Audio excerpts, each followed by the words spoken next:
Right, I'd like to welcome everybody to the first Bubble and Squeak podcast that we're going to be starting. My name's Pete. I am the owner of Bubble and Squeak. And opposite me now, I've got a Breakfast Show 2018 winner. We've got the Radio Presenter of the Year winner, the Breakfast Presenter of the Year winner, Breakfast Show of the Year winner. He's got over 26,000 followers alone just on Facebook.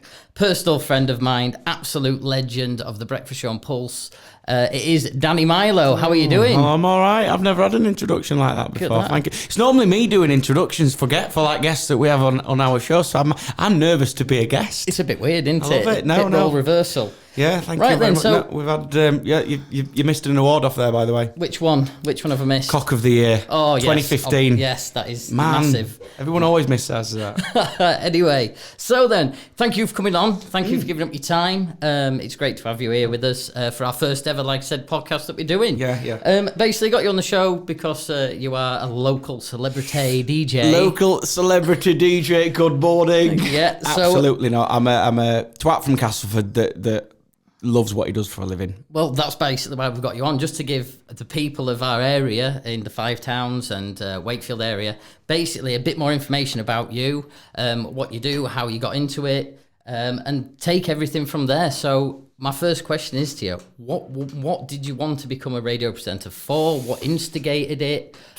Was it something that you've always had since you've been a child? Is it just, how did this amazing life of Danny Mylo kick off and start? So I wanted to be a radio presenter from being about 8. And I remember getting in my dad's Mondeo. He had this old clapped out Mondeo, which I still remember the registration plate for. I think it's been scrapped, so I can say it now. K48HSO. Right, that was the number plate on this banged out green Mondeo. It was awful.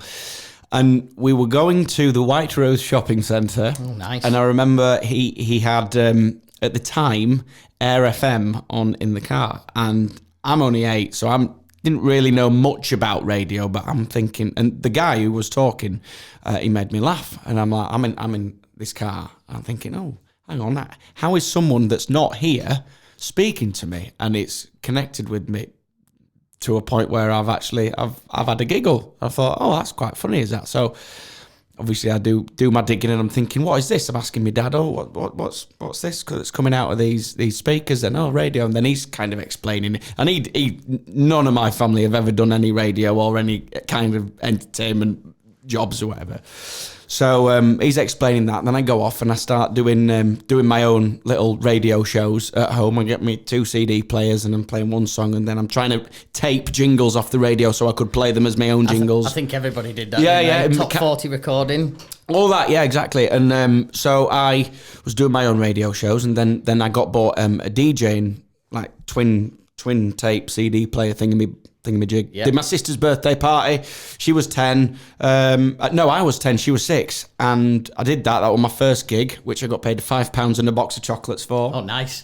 Always the box of chocolates. Yeah. Good. And that's still to this day the biggest payment that I've had for doing a gig. And and so I did that, and then once I'd done my sister's birthday party, one of her friends' mums then came up and said, "Oh, would you do the music for Evie's birthday party in a few weeks?" And I'm like, "Oh yeah." So I then thought, "Oh, I'm going to do this. I'm going to DJ. I'm going to be a DJ." So for Christmas that year, I asked my mum and dad to buy me some disco lights and a laminating machine. Then I could laminate my own business cards to give out at gigs. So yeah, and it went from there. And so I was DJing for a while, and then I moved on to doing hospital radio. So because I always wanted to do radio DJing, I just kind of fell into it. Like we'd play music and do my own radio shows.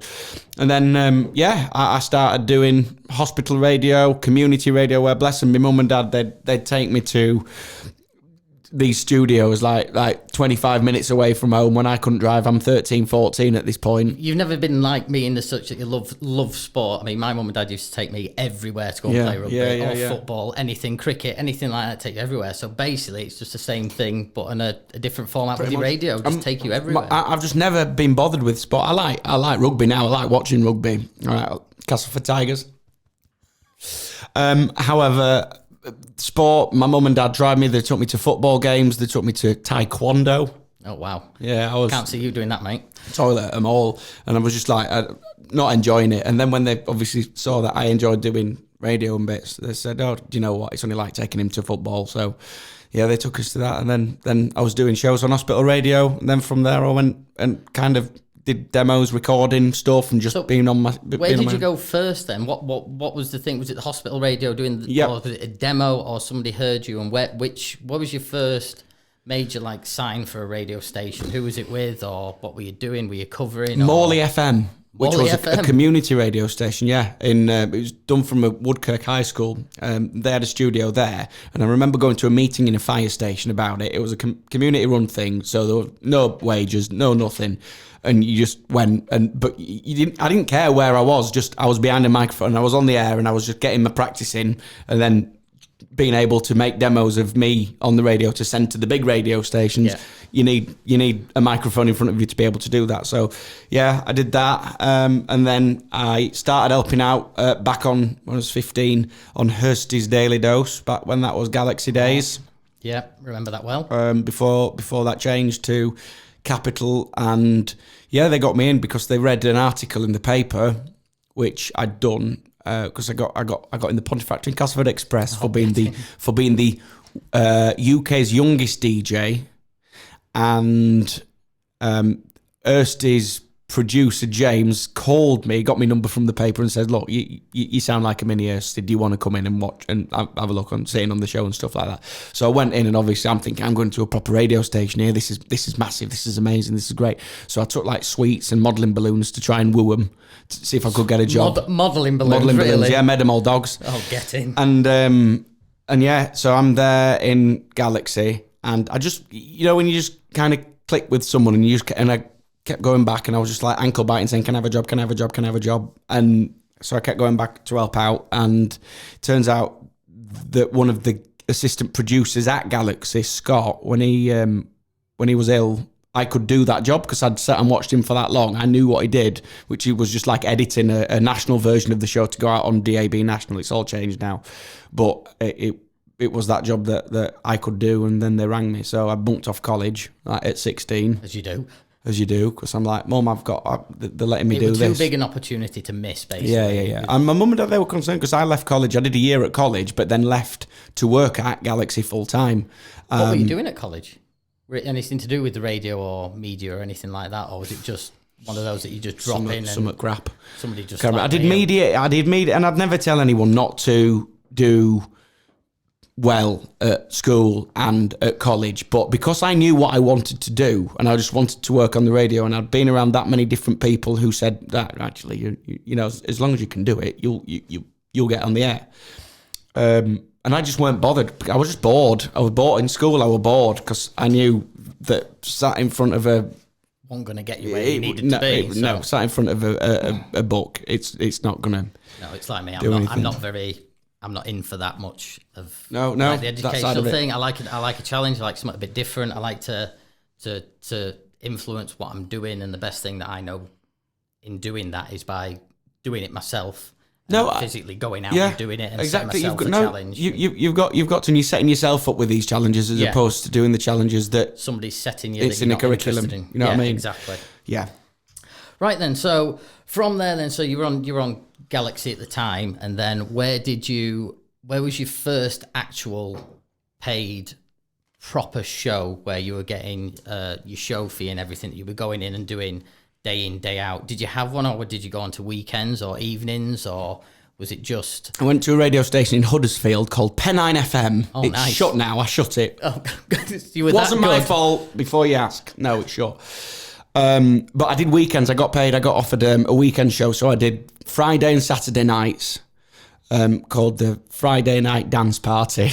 Yes, original. With Danny Mylo, and I did that for about a year. I think I got paid like 40 quid, like a shift. Bargain. A Might as well have been off babysitting. And yeah, but you didn't do it for money. You would just turn, and I'd have done it still to this day. It was my first gig, and there's a guy called John Harding who he said, "Do you want to have a go at it?" And if he'd have said, "Do it for nothing," I'd have done it for nothing because you just wanted to be on. You were so excited about getting behind that desk, and you're actually broadcasting. And I remember you could pick it up in Castleford, like you had to put a bent coat hanger in the air and like attach it to the radio. But my mum and dad could listen, and you could hear it in Castleford.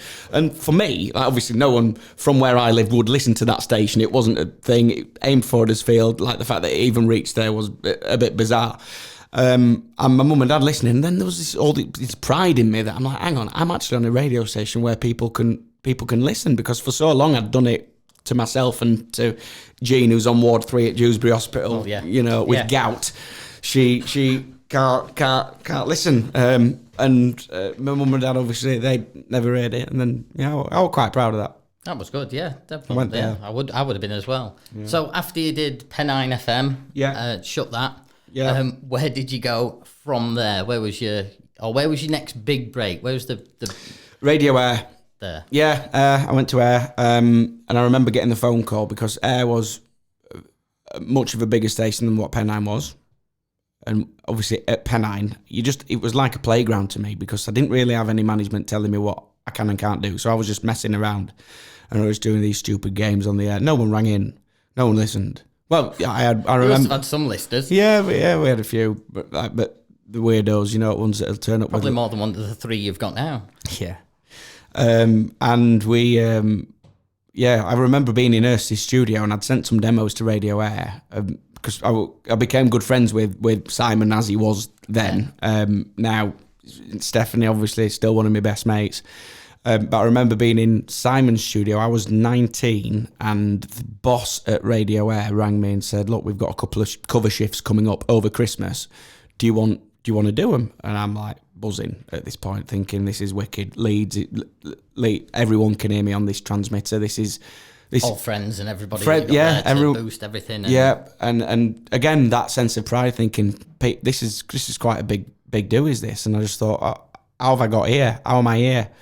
So I did these cover shifts, and then after that, they offered me a full-time weekend job. So I did a Sunday at Radio Air in Leeds, and then from there I did daytime cover. And obviously, you call it, like, when you're on the radio, building your air miles. Is that what it is? Because a lot of people, it seems to be, they either go in at the weekend first, and then they kind of blend into like an afternoon or a late night. They test you out. They test you out to make sure that you can do it. So I remember coming to see you years ago now. And no, it wasn't at Air. It was at I think it was at Pulse, at the old building. Oh yeah, before we moved. Yeah. Rickety, and we were doing 10 till 10-2, was it, or something? 10-2, I used to do mids, but then I used to do a Saturday show as well, and I think that's the one. Is that the one that you came in? No, on? I came to the mid one. Oh, right. I came to the mid one. It was good. It was enjoyable to see. It'd be better if we went to the studio now. I mean, I've been there to do some charity work when we did the zip lining and things. We've got nice studios now. They've put us in a nice home, and we like it there. Yeah, and very high up.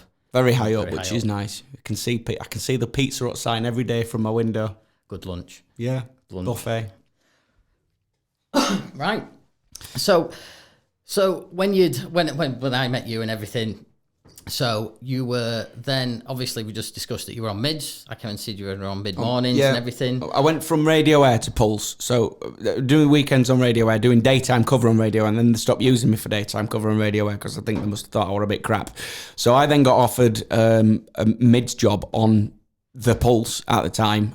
So I signed a contract there, and that was my first proper daytime gig. So I did that. 10 till 2 every day. I did 2 years on mid-mornings between 10 and 2. And again, and the management that I worked for, they were just great in the sense that they'd let me play. Instead of saying, right, you need to play 4 songs in a row, do a link for 20 seconds and then play another song. You can't, it's boring. You can't do anything. Flow naturally, don't you? You don't like much. No, I just don't like having structure. to play 3 songs in a row because, hang on, Spotify can do that. Well, yeah, that's a good point. And that's what, for our radio show, and on Pulse Now on a morning, why do I want someone to tune in to get 3 songs in a row? I don't. I want someone to tune in to be entertained. Yeah, it brings you back to the thing where you were entertained as a kid. I see you, I know you're a broadcaster and a radio DJ, but the best times I've had with you and listened to you, to be honest, is if you don't know my background, I used to run nightclubs and bars. And Mylo was one of my DJs, especially on a Monday night in a bar in Wakefield. And Tequila Massive. It was, wasn't it? And it was basically me noticing you then and being mates from you then. You do your best work when you are not restricted. You are allowed to do what you want to do when you want to do it. And you just go with the flow and read a live crowd. I think it's brilliant. I mean, I've seen you at light switch-ons, I've seen you at bonfire nights, and it's still the same awesome atmosphere, honestly. That's why I love doing both. Like the radio show, for me, that'll always be number one. However, I love doing the live stuff as well, because to have and to see the reactions of what you're doing on people's faces, and if they're enjoying it, you know what, it's the biggest buzz that you could ever imagine. And for someone to listen to our show, to then come to a light switch on and to say, "Oh, I listen to you every morning," it honestly, the best feeling in the world, and you can't buy that. And I appreciate every single person that says that. So all two of you, thank you for saying that. You're welcome. You're welcome. Yeah, Pete's one of them. Yeah, definitely. Right then, so obviously you can see it's the National Christmas Jumper Day today. As you can see, we're endorsing it well. I just want to come on now to let's get to know you a little bit more personally and everything. Yeah. What is basically what do you do over Christmas, or specifically, let's start with on Christmas Day? What is it like in the Mylo household on Christmas Day? I mean, because I know your mum, I know your dad. Yeah. I know your granddad Charlie. I know. My Christmas days are magical, and I never want that to change because I love Christmas. Christmas is amazing. Like our time, we're all really busy. We all as a family, we all still work. And the good thing about our Christmas Day, and I lots of other people, it's the same. Everyone's got busy lives at the minute, and we all have Christmas dinner at my mum and dad's house, and both sets of grandparents. Thankfully, that everyone's still here. And my great granny Mavis, and everyone gets around that table. My sister, other halves, and it's so nice to be in a room with just your loved ones, even if it's just one day a year. It's fine. We big feast, as everyone does. You just eat until you fall asleep, and then you fall asleep, and then you wake up, and then you play Monopoly, then you argue, and then you have another drink, and then you go home, and then Boxing Day you do it again at the other set's parents. So it's good. No, we have an amazing day. Start off. And I remember, I've moved out now, obviously, but when I lived at home, my dad, even up until the year that I left, he would always look in the living room first and check if he's been. He said, "Has he been?" "Oh, yeah, he's been, but you got to have your breakfast first," and then we'd go through and we'd have his breakfast. Bacon sandwiches. Yeah, all the time. Yeah, it's just nice, and it's a wonderful tradition, and I'm glad that we still do it. Good. Right, getting on to your family, there was, and your granddad Charlie in particular. Yes. I always remember a story, you told it on the radio. I wonder if you can recreate it about when your grandmother wanted some decorating doing. Do you remember the story? Yeah, I do. Would you elaborate on this? I think it's a fantastic story. It sums up your granddad to an absolute T. My he came over here when he was 18. Did my granddad from Cyprus, and he moved to London first, and he started working in a coffee shop. Did Granddad Charlie, bless him. And then he moved up north, and then he started working in a couple of coffee shops up here. And he met my grandma, and he's always been. My granddad is an inventor kind of, so he'll do anything to save money. Like it's like as if Cyprus was Yorkshire, and he's tight as hell, and he'll always save money. Even when he's washing his hands, he will trickle the water to the point where it's not coming out, but he'll still think he's washing his hands. Just to save water. That's how they were all brought up, though. They were all brought up to save money, and you eat all your food. You only cook the right amount of food. There was no waste at all. And my grandma decided that she wanted a grey wall, so they're doing their kitchen out and everything. And she's like, right, we need to go and get some grey paint. So he thinks, I'll save some money here. Right, I'll do it. And so he goes in his shed. He's got a shed. Standard. Grandad shed. Haven't they? All these. Always smells that musty, foisty smell. Yeah, that's it. Yeah. And a bit of terps. Yes. And he's got his golf clubs in there and stuff like that. I'm not telling you where they live, just in case you want to rob them. They've got a bear, so don't try it. So he's got his golf clubs and his tools and everything in this granddad shed that you'd expect any granddad shed to look like.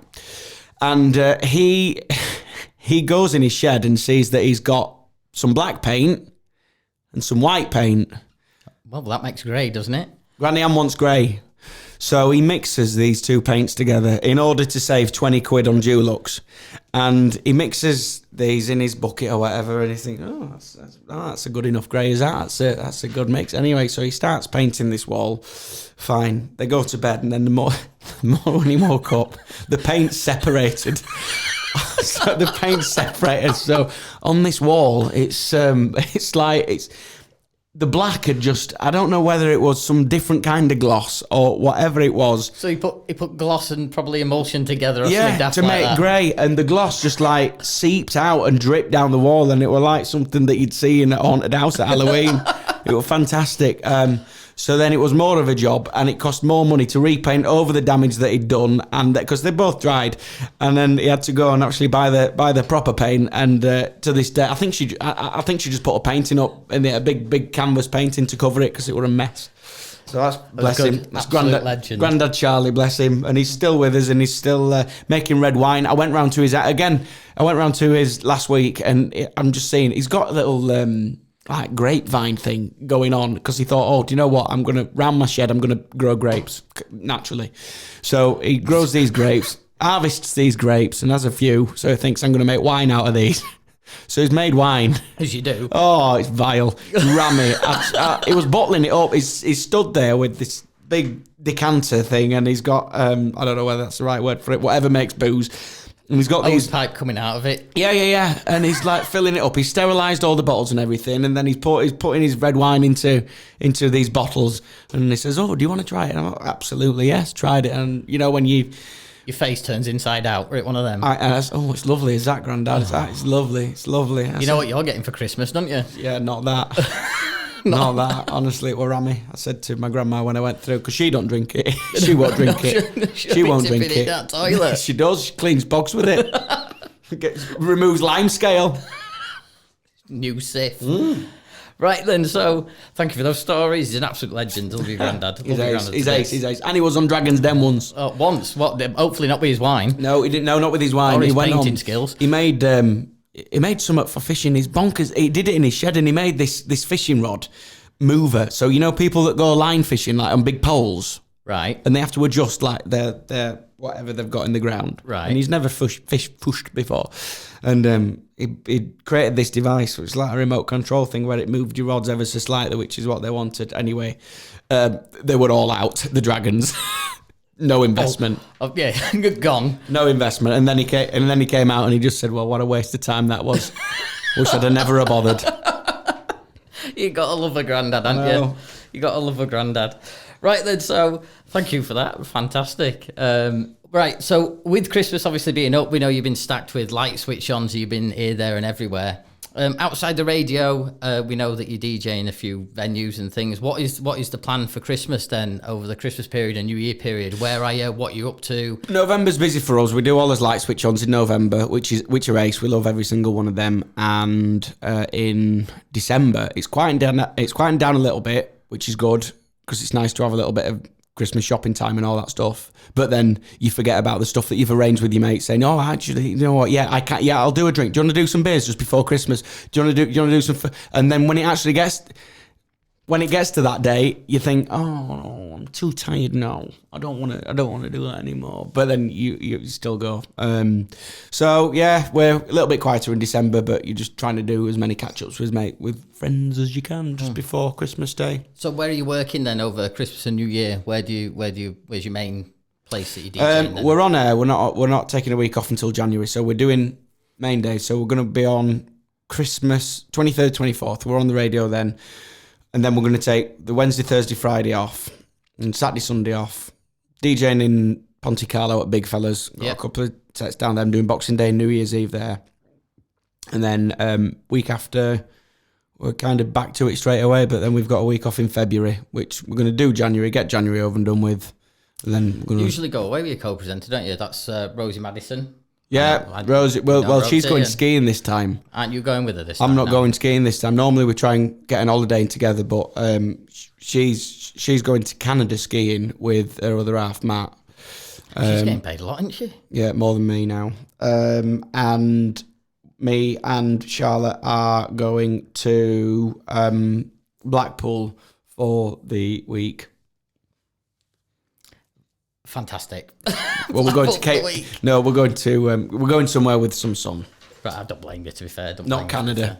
Right then, I've got a couple of more questions, and I've got you some gifts. To be honest, mate, I brought you some gifts since it's Christmas. Yeah, I have. Say thank you for coming on. what would the three main people be, living or dead, would you like to have a meal with, and where and why?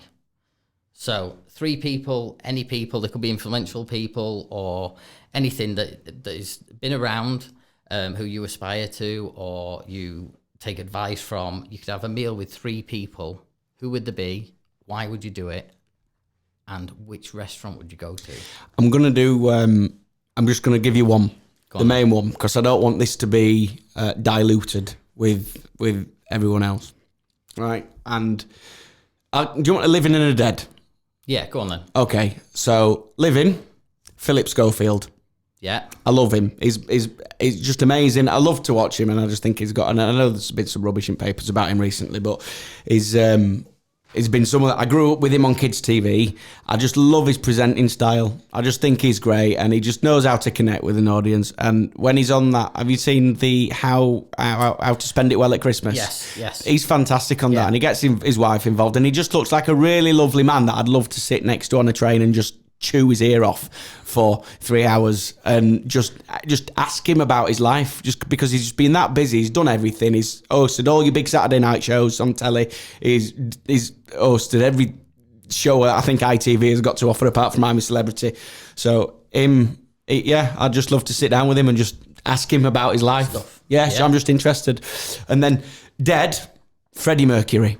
Oh, yes. Because definitely. I think there's so many stories that didn't get told in Bohemian Rhapsody, in that Queen film. I think there'll still be so much of his life that is still to be uncovered. And from seeing that film, I'm in love with it. And you just love Freddie at the end of it. And I just think there's more that he can tell about that. And for someone who did so well, absolute and sold entertainer. Oh, just hands down the best ever. Indeed, I agree. And so Freddie would be me second one. Right then.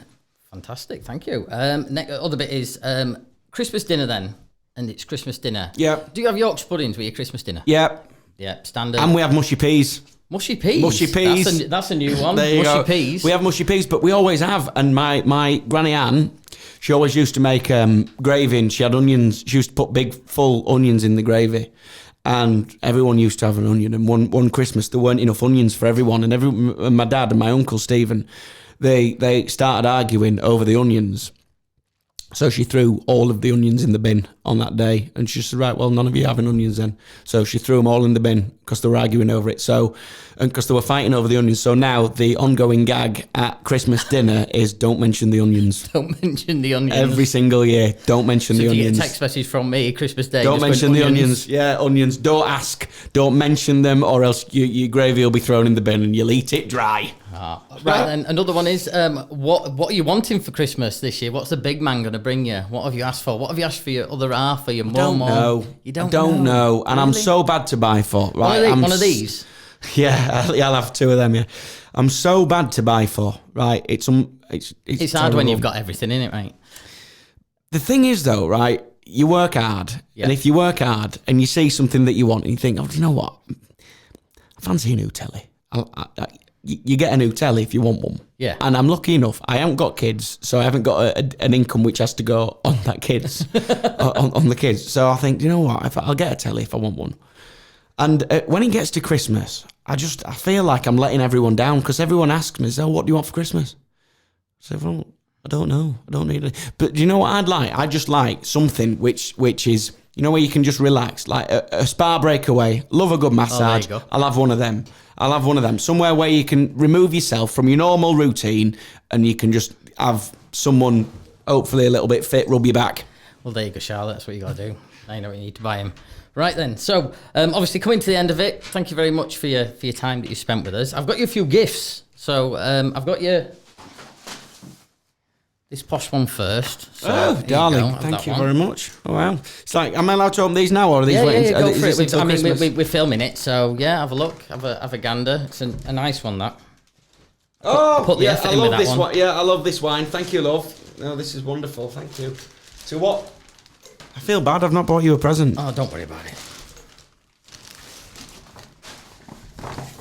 Ah, what a wonderful box. They're nice, them ones. Is that all right? They're nice, them ones. For you and Charlotte to share, or Thank just you. you with a straw, Yeah. probably. One You line. word.